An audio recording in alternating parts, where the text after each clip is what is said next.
नमस्कार, मी मिनल माळी मढवी. न्यूज मराठी 24/7च्या बातम्या गावाकडच्या मध्ये आपल्या सगळ्यांचं स्वागत. पाहूया गावाकडील काही महत्त्वाच्या बातम्या. मूर्तिजापूर येथील श्रीमती लक्ष्मीबाई देशमुख उपजिल्हा सामान्य रुग्णालय येथील 3 कर्मचारी रेल्वे नियमांचं उल्लंघन करताना आरपीएफच्या तावडीत सापडल्याची घटना मूर्तिजापूर रेल्वे स्थानकात घडली.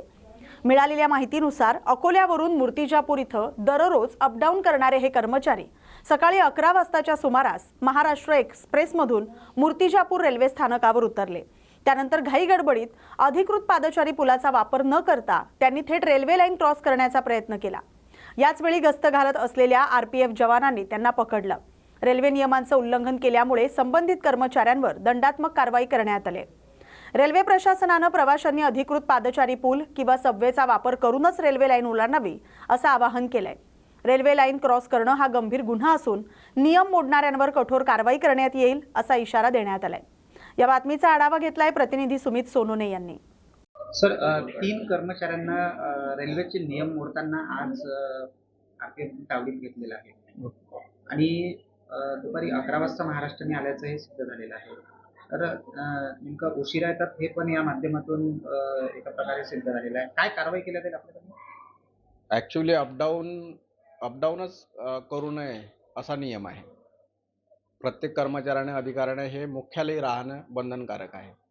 पण काही लोक अपडाऊन करत असतील तर त्यांनी कमीत कमी वेळेत यायला पाहिजे. आपलं कार्यालयीन वेळ पाळायला पाहिजे. आता मी शहानिशा करतो की हे माझेच कर्मचारी आहेत की नाही. ते जर माझे कर्मचारी असतील तर त्यांचे अर्धवेळ बिनपगारी लागेल. बरेच आपल्या कार्यालयातील काही अधिकारी त्यांना सोडवण्याकरता पण तिथे बदल करत होते. त्यांना नाही असं माझ्या निदर्शनात नाही आलं. तुम्ही आणि याबद्दल कर्मचारी उशिरा येतात आणि नाही, कोणी चुकीचं करत असेल तर त्याला सपोर्ट करायला नाही पाहिजे. आपण ऍक्च्युली पण शोक व्यक्त केला, नाराजी व्यक्त केली होती याबद्दल की कर्मचारी उशिरा येतात आणि लवकर जातात. तर नेमकी कारवाई केली जाईल पाहिजे. हो, कारवाई निश्चितच केल्या जाईल.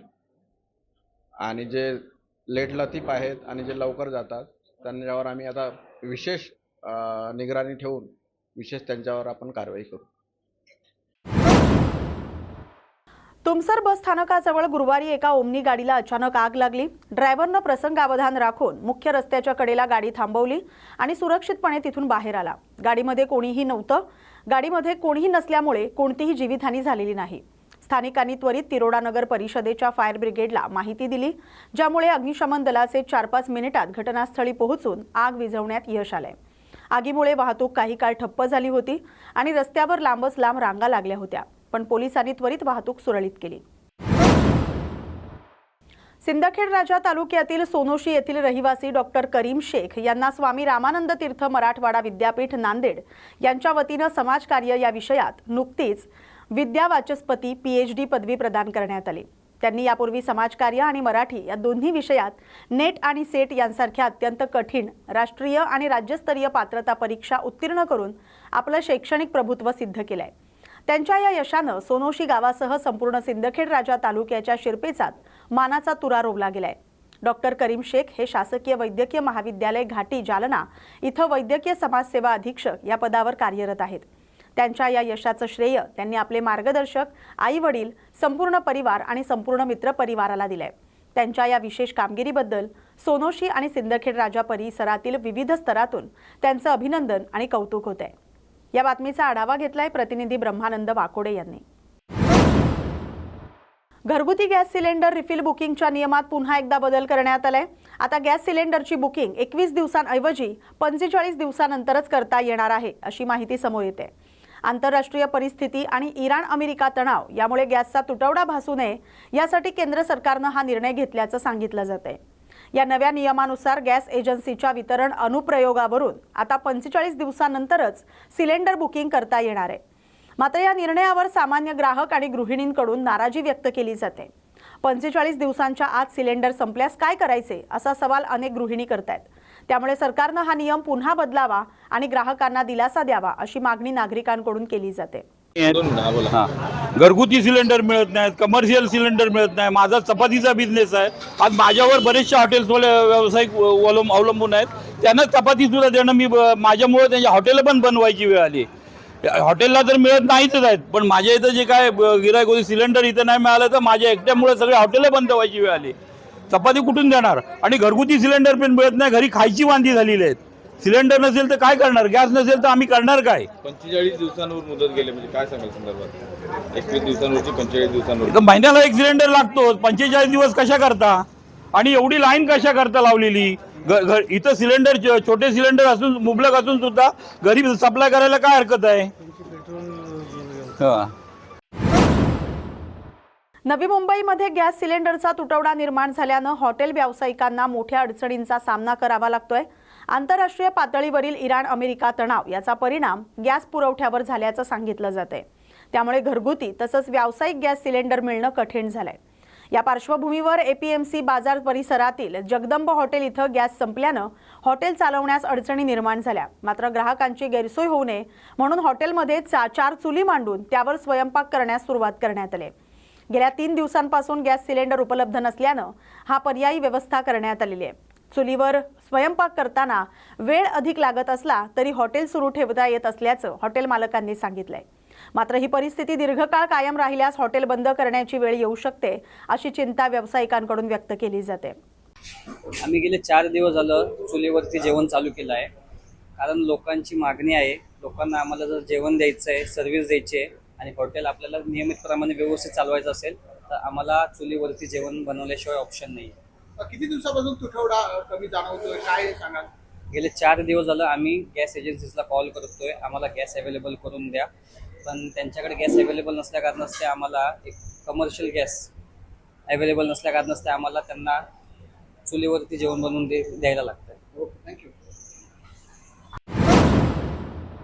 सोलापूर शहरातील वसंत विहार आणि बाळे परिसरातून जाणाऱ्या नाल्याला महानगरपालिकेनं अचानक नदीचा दर्जा देण्याच्या तयारीवर नागरिकांनी जोरदार निषेध व्यक्त केलाय. जर हा नाला पूर्वीपासूनच नदी होता तर महापालिकेनं त्याआधी बांधकाम परवाने का दिले आणि मालमत्ता कराची वसुली का केली असा सवाल नागरिकांनी केलाय. नाल्याचं योग्य खोलीकरण न केल्यामुळे पावसाचं पाणी इतर भागात पसरेल अशी देखील नागरिकांनी तक्रार केली आहे. मात्र महापालिकेनं अचानक नाल्याला नदी मानून दोन्ही बाजूंना 100 मीटरची सीमा आखण्याची तयारी सुरू केली आहे. यामुळे या परिसरातील सुमारे 800 गटांना कोणतंही नवीन बांधकाम परवाने मिळणार नाही असं समोर आलंय. जो नसलेला मुद्दा काढला जातोय तो म्हणजे नदी का नाला. आदिला नदी आहे का आदिला नाला आहे? तर आत्ताच्या जेवढे काही रेकॉर्ड्स आपल्याकडे उपलब्ध आहेत महापालिकेच्या माध्यमातून असेल, इरिगेशनच्या माध्यमातून असेल किंवा सर्वे ऑफ इंडियाच्या अधिकृत वेबसाईटवरती जे काही नकाशे ते टाकलेले आहेत त्याच्यावरती आदिला नाला हा उल्लेख केलेला आहे. आमचा प्रश्न हाच आहे की याला तुम्ही नदीमध्ये बघू नका किंवा नदी म्हणून बघू नका, कारण नाला म्हणूनच आत्तापर्यंत सगळे कन्स्ट्रक्शन किंवा त्याच्या ज्या परवानगी आहेत ते दिल्या गेलेले आहेत आणि लोकांनी आता आपली घरं बांधलेली आहेत. अनेक वर्षापासून इथं ती राहत आहेत. परंतु आत्ता हा मुद्दा नव्यानं उकरून वेगळं डिझास्टर करण्याचं चिन्ह आता आम्हाला दिसतं आहे. वास्तविक पाहता या ओढ्याचं जे काही खोलीकरण रुंदीकरण होणं अपेक्षित होतं ते झालेलं नाही आहे. त्यामुळे ते पाणी मागच्या वेळेससुद्धा पावसामुळे ओढ्याच्या बाहेर आलं. याच्यावरती कुठल्याही प्रकारचं लक्ष न देता नदी की नाला किंवा डिझास्टर मॅनेजमेंट अशा वेगवेगळ्या पद्धतीनं त्याला रंगवण्याचं काम प्रशासनाकडून केलं जातं. ज्या गोष्टी प्रशासनानं मंजूर केल्या त्याच गोष्टी अनधिकृत करण्याचं कामसुद्धा प्रशासनाकडून केलं जाते असं आम्हाला वाटतं. याच्यामध्ये काहीतरी आर्थिक काही गोष्टी दडलेल्या आहेत का असा आम्हाला संशय वाटतो. याच्यामध्ये काही वेगळ्या पद्धतीनं निधी आपल्या खिशामध्ये घालायचा आहे का असं आम्हाला वाटतं. याच्यावरती काम होणं गरजेचं आहे. जे मी आत्ता तुम्हाला म्हटलं की याची 5 मीटर जितकी खोलीकरण आणि 50 ते 60 फूट इतकं रुंदीकरण करत जर तुम्ही गेलात तर एक थेंब पाणीसुद्धा इथं थांबणार नाही. ही गोष्ट बाजूला ठेवून आहे ते घरं इलिगल करण्याचा जो डाव आहे ह्याला कुठेतरी आम्ही विरोध करणार आहोत. तिथे माझं वय 88 वर्ष. तेव्हापासून मला कळतं तसं हा थोरला ओढा म्हणून आम्ही ओळखतात. काय आजूबाजू शेतकरी अमुक तमुक हे जे थोरला ओढा म्हणून हे प्रसिद्ध आहे. बाळ्याचा ओढा थोरला. महापालिका म्हणते नदी आहे. नाही माझ्या ह्या कधीच नाही. आता प्यायला पाणी सोडतं तर करंगोळीवर पाणी सोडतात आणि बिल तर भरपूर घेतात. बरोबर, पाण्याचा बिल भरपूर कॉर्पोरेशन होतं. आता हे नाल्याचं आहे हे तर आहे ना ओढा नाही मला कळतं तसं पाणी इथं नाही आहे. महत्त्वाचं म्हटलं तर ही नदी नाहीच आहे, हा नाला आहे. इरिगेशन डिपार्टमेंटकडून आम्ही जी माहिती घेतली त्या माहितीच्या आधारे आम्ही जर तुम्हाला सांगितलं तर हा सांडवा आहे. हिप्परगा तलावाचा हा ओव्हरफ्लो जाण्यासाठी हा सांडवा ब्रिटिश काळात केलेला होता. दुसरं महत्त्वाचं सांगायचं म्हटलं तर याच कॉर्पोरेशनने NTPC सोबत एक करार केलेला आहे. या नाल्याचं घाणपाणी सांडपाणी याच्यावर प्रक्रिया करून 60 लाख लिटर पाणी NTPCला देण्यासाठी त्यांनी देगावला एक प्लांट केलेला आहे. जवळपास त्या प्लांटसाठी त्या लोकांनी 300 कोटीपर्यंत खर्च केलेला आहे. मग हा जो खर्च केलेला आहे किंवा हा जो काय करार केलेला आहे तो चुकीचा केलेला आहे का? म्हणजे कॉर्पोरेशनने स्वतःचे जे काही आहेत त्यांच्या पद्धतीने ते बदलत आहेत. म्हणजे नाल्याला ते नदीत रूपांतर करत आहेत आणि पाहिजे तेव्हा ते त्याचा स्वतःचा फायदा असेल तर त्याला नाल्यात रूपांतर करत आहेत. या गोष्टीवर त्यांनी खुलासा द्यावा आणि इतके जे 10,000 लोक आहेत त्यांना कशा पद्धतीने विस्थापित करणार आपण आणि त्याला जबाबदार कोण, यावर कॉर्पोरेशनने आम्हाला उत्तर द्यावं. क्रांतीवीर बाबूराव शेडमाके यांच्या जयंतीनिमित्त एकात्मिक आदिवासी विकास प्रकल्प कार्यालय चंद्रपूर यांच्या वतीनं वीर बाबूराव शेडमाके शहीद स्मारक मध्यवर्ती कारागृह परिसर इथं आदिवासी मेळावा आणि भव्य आदिवासी लोककला महोत्सव उत्साहात साजरा करण्यात आला. जिल्ह्याच्या स्वातंत्र्य लढ्यात बाबूराव शेडमाके यांचं बलिदान विशेष महत्त्वाचं मानलं जातंय. 12 मार्च 1833 रोजी अहेरी तालुक्यातील मोलमपल्ली इथं त्यांचा जन्म झाला होता. तर ब्रिटिशांविरुद्ध बंड पुकारल्यानं 21 ऑक्टोबर 1858 रोजी त्यांना फाशी देण्यात आली होती. महोत्सवात पारंपरिक आदिवासी लोककला, नृत्य आणि वाद्यांचं आकर्षक सादरीकरण करण्यात आलं. विविध आदिवासी पथकांनी लोककला स्पर्धेत सहभाग नोंदवून आपल्या पारंपरिक कलांची झलक सादर केली. यावेळी आरोग्य शिबिराचंही आयोजन करण्यात आलं. स्पर्धेतील विजेत्या पथकांना आकर्षक रोख बक्षिसं देऊन गौरवण्यात येणार असल्याची माहिती आयोजकांनी दिली. देशाच्या इतिहासामध्ये अत्यंत महत्त्वाचं आणि ज्यांनी ब्रिटिशांच्या काळामध्ये अनेक ब्रिटिशांच्या विरोधामध्ये देशाला स्वातंत्र्य मिळाला पाहिजे यासाठी तळमळीने या देशाच्या स्वराज्यामध्ये अत्यंत महत्त्वाची भूमिका आणि संपूर्ण त्यागत या ठिकाणी या देशाचे खरे जननायक क्रांतीसूर्य क्रांतीवीर बाबूराव पुलेशवरजी शेडमाके यांच्या जयंतीच्या निमित्तानं सर्वांना या ठिकाणी कोटी कोटी प्रणाम करतो. आणि बाबूराव शेडमाकेजींनी अत्यंत वयाच्या अवघ्या केवळ 25व्या वर्षी देशाच्या कल्याणासाठी देशाला स्वातंत्र्य मिळाला पाहिजे ब्रिटिशांच्या राजवटीच्या पलीकडे आणि ब्रिटिशांनी जी हुकुमशाही त्यासोबत जे सावकारीच्या संदर्भामध्ये ज्या पद्धतीने फतवा काढला होता त्या जमीनदार जी लोक त्या काळामध्ये जे लूट करत होते सामान्य जनतेची त्या सामान्य जे अन्यायाच्या विरोधामध्ये बंड फुकारत देशाला स्वातंत्र्य मिळण्यासाठी बाबूराव शेडमाकेंचं अत्यंत महत्त्वाचं योगदान आहे. आणि 12 मार्च 1857 या झाडाच्या खाली ब्रिटिश गव्हर्नमेंटनी त्यांना या ठिकाणी फाशी देऊन आणि फाशी दिली आणि हा शहीद योद्धा खऱ्या अर्थाने 21 ऑक्टोबर 1957 या ठिकाणी याच झाडाच्या खाली त्या ठिकाणी त्यांना फाशी देण्यात आली खऱ्या अर्थाने. आणि आपण या ठिकाणी 12 मार्च या ठिकाणी आपण सर्व आदिवासी समाज, आदिवासी विकास विभाग आणि संपूर्ण प्रशासनाच्या वतीने या ठिकाणी जिल्ह्यामध्ये या ठिकाणी आनंदोत्सव जन्मोत्सव या ठिकाणी साजरा करत आहोत आणि निश्चितपणे त्यांचा इतिहास येणाऱ्या पिढ्यांसाठी प्रेरणा देईल असा विश्वास व्यक्त करतो. नवी मुंबईतील APMC बाजार इथं भाजीपाल्याच्या व्यापारावर मोठा परिणाम झाल्याचं पाहायला मिळतंय. आंतरराष्ट्रीय पातळीवरील इराण-अमेरिका तणाव आणि देशात निर्माण झालेल्या इंधन आणि गॅस तुटवड्यामुळे अनेक हॉटेल व्यावसायिकांनी भाजीपाला खरेदी करणं कमी केलंय. त्यामुळे APMCतील भाजी मार्केटमध्ये सुमारे 50% व्यवहार घटलेत. भाज्यांचे दरही मोठ्या प्रमाणात घसरलेत. हॉटेल व्यावसायिकांकडून मागणी कमी झाल्यानं शेतकरी आणि व्यापाऱ्यांवर भाजीपाला फेकून देण्याची वेळ आली. या परिस्थितीमुळे मुंबई कृषी उत्पन्न बाजार समिती परिसरातील व्यापारावर कोट्यवधी रुपयांचा परिणाम झाल्याची माहिती व्यापाऱ्यांनी दिली आहे. त्यामुळे शेतकरी आणि भाजी विक्रेते दोघेही आर्थिक संकटात सापडल्याची चिंता व्यक्त केली जाते.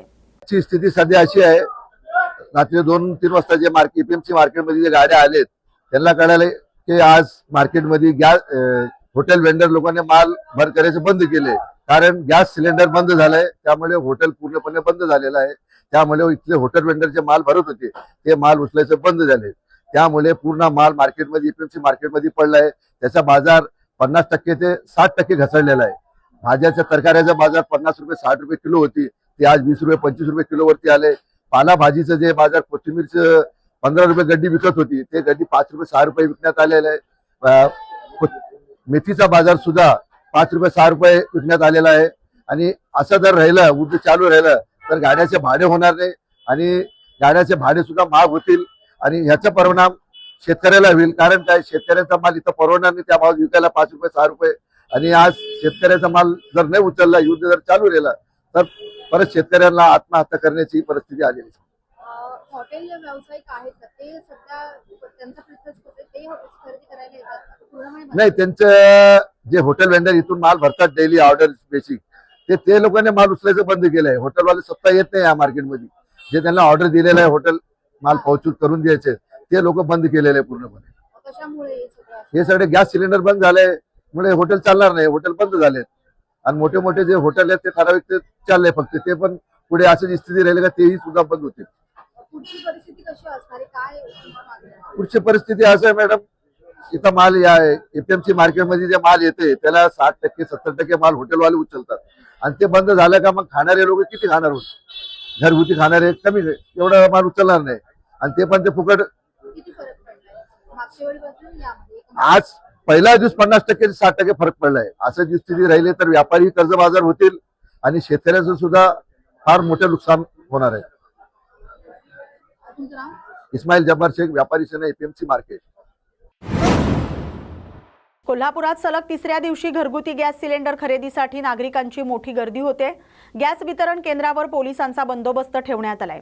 शहरातील संभाजीनगर परिसरातील गॅस वितरण केंद्रावर नागरिकांनी लांबच लांब रांगा लावल्याचे चित्र पाहायला मिळते.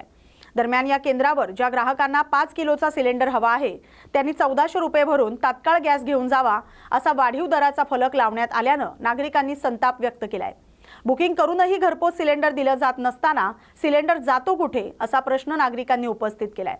एकीकडे ग्राहक गॅस सिलेंडर मिळवण्यासाठी मोठी धडपड करत असताना दुसरीकडे एजन्सीकडून 1400 रुपये भरून 5 किलो गॅस घेण्याचा बोर्ड लावल्यामुळे ग्राहक वर्गात नाराजीचं वातावरण आहे. या प्रकरणी जिल्हा प्रशासनानं तातडीनं कारवाई करावी अशी मागणी नागरिकांकडून करण्यात येते. तसंच गॅसचा काळा बाजार सुरू आहे का असाही सवाल नागरिकांनी उपस्थित केलाय. आज या ठिकाणी बघितलं तर सकाळपासून अक्षरशः लोक 8 ते 7:30 वाजल्यापासून गॅसच्या रांगेमध्ये उभारलेले आहेत. आज एकीकडे प्रशासन, राज्य सरकार, केंद्र सरकार सांगतंय की बाबा गॅसचा तुटवडा होणार नाही, घरगुती गॅस मिळणार. पण आज HP गॅसचा जर बघितला तर पहिल्यापासूनच प्रॉब्लेम आहे. आज युद्धाचं कारण त्यांना त्यात मुळात सापडलेलं आहे, म्हणजे कावळा बसाला आणि डापी मोडाला अशी HP गॅसची अवस्था आहे.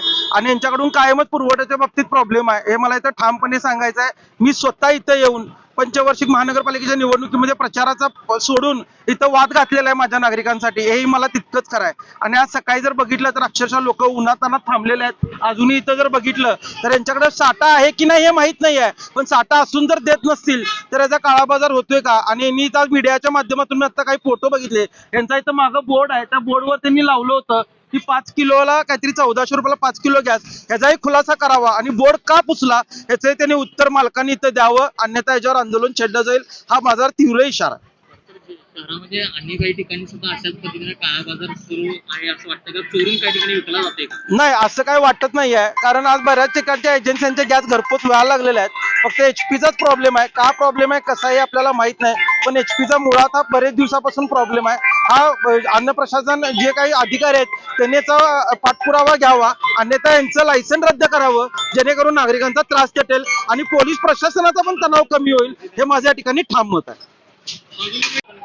नाही, मी आता नंबर आला त्यांनी म्हणतात UTP सांगा. UTP काय ते फोन, हा OTP काय ते मला येत नाही बोलायला. मग आमच्या पोरग्याला फोन लावा, ते बोलतात. मला म्हटलं मी गेलं, ते गाडीच गेली ते सिलेंडरची. बघा की खाली बसलं ना हो काय. मग ते आमच्या दुसऱ्यांच्याकडनं फोन घेऊन पोरग्याला फोन लावला ते नंबरवर ना, मग पोरगा येऊन कार्ड घेऊन गेला. आता कुणाला विचारायला आता काय करणार? गॅस नाही आता. इथं ईद है, मुंह पर नको इथं रमजान को गैस हम ना कंबर दुख रहा खड़ रहा हो, क्या करना है? जास्त दराने पण गॅस विकायला लागला, त्याच्यामुळे सच कहाँ देते वो तो भी लेना, पैसे ले जास्त वो तो भी दे हम ना फिर. 1200 रुपये देऊन गॅस सिलेंडर घ्यायला गरीबा का ख्यात शिके पड़े वाला सब है परंतु क्या करना भी पुलिस हमारे घर को आएंगे बस। नवी मुंबईत आगरी कोळी समाजाच्या पुतळ्याचा अवमान करत सोशल मीडियावर अपमानास्पद व्हिडिओ बनवणाऱ्या अल्पवयीन मुलाला वाशी पोलीस विभाग यांनी ताब्यात घेतलंय। या घटनेमुळे आगरी कोळी समाजामध्ये तीव्र संताप व्यक्त केला गेलाय। नवी मुंबई शहर वसवण्यापूर्वी या परिसरात आगरी समाज शेतीत आणि कोळी समाज मासेमारी कर सक्रिय होता। शहरीकरणानंतर शेती हळूहळू संपुष्टात आली, तरी शहराच्या ओळखीचा भाग म्हणून महानगरपालिकेच्या माध्यमातून आगरी कोळी समाजाचे पुतळे विविध ठिकाणी उभारण्यात आलेत। त्यानंतर काही तरुणांनी सोशल मीडियावर प्रसिद्धी मिळवण्यासाठी या पुतळ्यांबाबत अपमानास्पद व्हिडिओ तयार करून तो व्हायरल केला। हा व्हिडिओ समोर आल्यानंतर समाजामध्ये संतापाची लाट उसळली आणि संबंधित तरुणांवर तात्काळ कारवाई करण्याची मागणी केली जाते। तपासादरम्यान संबंधित इंस्टाग्राम आयडीचा माग काढून मानखुर्द नवी मुंबई येथून लल्लूभाई कंपाऊंड परिसरातून या अल्पवयीन मुलाला ताब्यात घेण्यात आले। पुढील कारवाईसाठी त्याला बाल न्यायालयात हजर करण्यात आले। या प्रकरणाचा तपास वाशी पोलीस करत आहेत। धुळे जिल्ह्यातील गॅस पुरवठा युद्धजन्य परिस्थितीमुळे विस्कळीत झालाय। घरगुती आणि व्यावसायिक ग्राहक मोठ्या त्रासात आहेत। जिल्ह्यातील 30 गॅस एजन्सीपैकी HPCL, BPCL आणि IOCLच्या ग्राहकांना महिनाभर प्रतीक्षा करावी लागते। यामुळे गृहिणींच्या स्वयंपाकघराचं बजेट आणि नियोजन कोलमडलंय। व्यावसायिक सिलेंडरचा पुरवठा 2 दिवसांपासून बंद आहे। ग्राहकांच्या अफवांमुळे आगाऊ नोंदणी वाढली आहे। ग्राहकांच्या म्हणण्यानुसार स्थानिक पुरवठा विभागानं काळा बाजार टाळण्यासाठी आणि जीवनावश्यक वस्तूंचा पुरवठा सुरळीत करण्यासाठी त्वरित उपाययोजना करावी। नमस्कार, मी संजय बागडे, जिल्हा पुरवठा अधिकारी धुळे। जागतिक युद्ध परिस्थितीच्या पार्श्वभूमीवर धुळे जिल्ह्यामध्ये ग्राहकांना घरगुती गॅसचा सिलेंडरचा जो काही पुरवठा आहे तो नियमित होण्याच्या दृष्टीने जिल्हा प्रशासनाने पावले उचललेली आहेत। यामध्ये जे काही कंपन्यांचे सेल्स ऑफिसर आहेत त्यांची बैठक आज आपण घेतो आहोत। त्यांना सूचना आपण देणार आहोत की कोणत्याही ग्राहकाला 25 दिवसानंतर म्हणजे आधीचं जे सिलेंडर घेतलं त्याच्यानंतर 25 दिवसानंतर नोंदणी करता येणार। तसेच तालुका स्तरावर गॅसचा पुरवठा सिलेंडर वाहतूक व्यवस्थित होणे, त्यावर पुरवठा सुरळीत होणे आणि कुठलाही काळा बाजार होऊ नये, ब्लॅकमेलिंग होऊ नये यासाठी आम्ही भरारी पथक नेमतोय। तहसीलदारांच्या अध्यक्षतेखाली तहसीलदार, पुरवठा निरीक्षक, वजन मापन निरीक्षक आणि संबंधित पोलीस उपनिरीक्षक यांच्या सदस्याने आम्ही एक समिती नेमली आहे। ही समिती संपूर्ण गॅस एजन्सीची तपासणी करणार आहे। त्यांच्याकडे असलेला शिल्लक साठा आणि त्यांनी वितरित केलेला साठा आणि उरलेला साठा याचा ते मेळ घेतील आणि कुठल्याही प्रकारे एकही सिलेंडर काळ्या बाजारामध्ये विकलं जाणार नाही किंवा तसं प्रयत्न गॅस एजन्सीकडून किंवा कोणत्या दलालांकडून होणार नाही याच्या आम्ही प्रयत्नशील आहोत। धन्यवाद। काही तुटवडा आम्हाला जाणून व्यावसायिक जे घरगुती गॅस सिलेंडर त्याचा पुरवठा हा सुरळीत आहे, तसा काही घरगुती गॅस सिलेंडरचा आम्हाला तुटवडा जाणवल्याची अजून कोणतीही प्रकारची सूचना प्राप्त नाही किंवा तक्रार प्राप्त नाही। राज्यसभा खासदार ज्योती वाघमारे यांनी धर्मवीर आनंद दिघे यांच्या स्मृतीस नतमस्तक होऊन सर्वसामान्य शिवसैनिकांना संधी मिळाल्याचं महत्त्व अधोरेखित केलंय। त्यांनी सांगितले की आनंद दिघे यांचे ऊर्जापीठ आजही सर्वसामान्यांना न्याय मिळवून देणारा आहे आणि शिंदे साहेबांच्या नेतृत्वाखाली हा वारसा पुढे चालू आहे। गॅस तुटवडा आणि महागाईबाबत त्यांनी नागरिकांना आश्वस्त केलंय की पंतप्रधान नरेंद्र मोदी यांच्या नेतृत्वाखाली भारत सरकार आणि महाराष्ट्र सरकार व्यावसायिकांपेक्षा घरगुती गॅस सिलेंडर सुरक्षित ठेवण्यासाठी कटिबद्ध आहेत। त्यांनी अफवांपासून सावध राहण्याचं आवाहन केलंय। विरोधकांवर टीका करत वाघमारे म्हणाल्या की देशाच्या हिताच्या बाबतीत काही विरोधक अवास्तव आक्रमकता दाखवत आहेत। राहुल गांधींच्या काळातील दुर्लभतेचा उल्लेख करून त्यांनी राष्ट्रप्रेम आणि शौर्याचं महत्त्व अधोरेखित केलंय। एका सर्वसामान्य शिवसैनिकाला राज्यसभेची खासदारकी वरिष्ठ सभागृहामध्ये प्रतिनिधित्व करायची संधी मिळाल्यानंतर मी आज धर्मवीर आनंद दिघे साहेब यांच्या स्मृतींपुढे नतमस्तक होण्यासाठी आनंदाश्रम इथे आली आहे। तमाम शिवसैनिकांचं हे ऊर्जापीठ आहे, कारण याच ठिकाणी बसून दिघे साहेब जनता दरबार घ्यायचे आणि अगदी ज्या गोष्टी न्यायालयात सुद्धा मिटत नव्हत्या त्यांना न्याय इथे मिळायचा। मला वाटतं की माझ्यासारख्या एका सर्वसामान्य लाडक्या बहिणीला माननीय एकनाथजी शिंदे साहेबांनी संधी दिली, यामुळे दिघे साहेबांना सुद्धा अत्यंत आनंद होत असेल की आपण जो जनसेवेचा वारसा सुरू ठेवला, आपण ज्या पद्धतीनं सर्वसामान्य कार्यकर्त्यांच्या पाठीशी उभे राहायचो, अगदी त्याचप्रमाणे आपले शिष्य महाराष्ट्र राज्याचे उपमुख्यमंत्री, आम्हा तमाम लाडक्या बहिणींचे लाडके भाऊ एकनाथ शिंदे साहेब सुद्धा कार्यकर्त्यांना शिवसैनिकांना संधी देऊन दिघे साहेबांचा जनसेवेचा वारसा हा वृद्धिंगत करत आहेत, याचा आम्हाला आनंद वाटतोय. आकाशी देशाचा परिणाम संपूर्ण देशावरती पाहायला मिळते. राज्याला देखील मोठा फटका बसलेला आहे. लाडक्या बहिणींची अडचण जी आहे ती मोठी वाढलेली आहे. गॅसच्या किमती वाढलेल्या आहेत, तेलाच्या किमती वाढलेल्या आहेत, औद्योगिक क्षेत्र देखील बंद पडण्याच्या मार्गावर. जागतिकीकरणामुळे संपूर्ण जग हे एक खेडं बनलेलं आहे. एखाद्या देशामध्ये जर युद्धाच्या ज्वाळा पेटल्या तर त्याचा परिणाम हा इतर देशांच्या वरती सुद्धा होतो, हे आता आपल्याला अनुभवायला मिळत आहे. इराण, इस्रायल, अमेरिका या सगळ्यांच्या युद्धांच्या मुळे पेट्रोलियम असेल, गॅस असेल, या सगळ्या गोष्टींच्या पुरवठ्यांवरती परिणाम होतोय.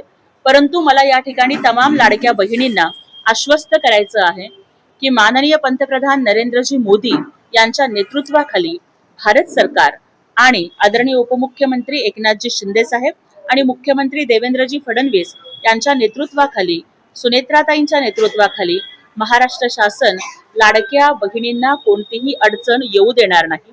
शासनानं एस्मा कायदा लागू केलेलाच आहे. गॅसचा वापर हा व्यावसायिक कारणांसाठी थांबवून तो फक्त घरगुती वापरासाठीच राखीव ठेवलेला आहे.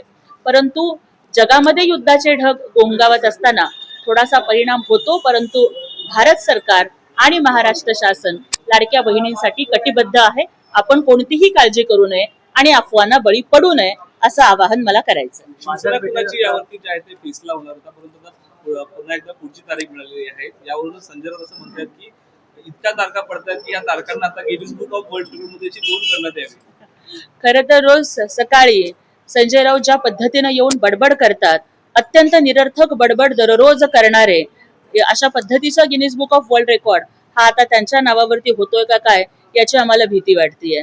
खरं तर शिवसेना कोणाची याचा फैसला हा जनतेच्या दरबारानं कधीच दिलेला आहे. लोकसभेच्या मध्ये अत्यंत उत्तम स्ट्राईक रेटनं 7 खासदार आदरणीय एकनाथजी शिंदे साहेबांच्या नेतृत्वाखाली महाराष्ट्रानं शिवसेनेला दिले. त्यानंतर विधानसभेमध्ये तर लाडक्या बहिणींनी चमत्कार केला आणि आपण बघतोय की एकनाथजी शिंदे साहेबांच्या नेतृत्वाखाली शिवसेनेला तर यश मिळालंच, पण महायुतीला सुद्धा इतिहासात कधीच मिळालं नाही अशा 232 सारख्या जागा या ठिकाणी मिळाल्या. त्यामुळं न्यायालयानं तर निकाल दिलेलाच आहे, निवडणूक आयोगानं सुद्धा दिलाय, जनतेनं सुद्धा दिलाय. आता फक्त संजय राऊत किंवा शिल्लक सेनेचे लोक त्यांचाच त्यावरती विश्वास बसत नाहीये. त्यांनी थोडासा स्वतःचा इलाज करून घ्यावा ही त्यांना विनंती आहे. महागाई विरोधात आता विरोधी पक्ष आक्रमक होत असताना राहुल गांधींनी देखील आंदोलन सुरू केलेलं आहे. पंतप्रधान घाबरलेले आहेत, त्यामुळे ते बोलायला किंवा कुठलाही भाष्य करत येत नाहीये यावरती, असं राहुल गांधी म्हणतात. विरोधी पक्षांचा केमिकल लोचा एवढा मोठा आहे की युद्धाच्या परिस्थितीमध्ये किंवा संपूर्ण जग तिसऱ्या महायुद्धाच्या उंबरठ्यावरती उभं आहे का काय अशा पद्धतीची शंका निर्माण होत असताना एक देश म्हणून आपण एकसंध आहोत असा मेसेज, असा संदेश हा जगाच्या पुढे देणं हे अत्यंत गरजेचं असतं. पण आमचे विरोधी पक्ष कधी कधी मोदीजींचा विरोध करण्याच्या नादात देशाचाच विरोध करत बसतात. अहो, युद्ध इराण, इस्रायल, अमेरिकेमध्ये चाललंय आणि इथे मात्र तुम्ही जणू काही आपल्याच कुठल्या तरी नातेवाईकांचं युद्ध चाललंय का काय अशा पद्धतीनं छाती पिटून आक्रोश करताय, मोर्चे काढताय. ज्या ज्या वेळेला देशावर संकट आलं, मग तो अगदी ऑपरेशन सिंदूर जरी असलं तरी या आमच्या विरोधकांना देशाच्या जवानांच्या शौर्यावरती सुद्धा विश्वास नव्हता, तर त्यांनी संशय निर्माण केले. किती विमानं पाडली गेली असे प्रश्न विचारले गेले. हे विरोधक पाकिस्तानचे पोस्टर बॉय आहेत आणि त्यामुळं युद्धाच्या काळामध्ये पक्ष विसरून, राजकारण विसरून, जगामध्ये अशी परिस्थिती निर्माण झालेली असताना, देश म्हणून एकसंध राहणं गरजेचं असताना आंदोलनाची स्टंटबाजी करू नये हे माझं त्यांना आवाहन आहे. पंतप्रधान घाबरलेले आहेत असं राहुल गांधी म्हणतात, कारण यावरती कुठलीही प्रतिक्रिया अजूनपर्यंत मोदी देत नाही. खरं तर आपण बघितलंय की ये नया भारत है, ये घुसेगा भी आणि मारेगा भी अशा पद्धतीने सर्जिकल स्ट्राईक करणारा हा मोदीजींच्या नेतृत्वाखालचा भारत आहे.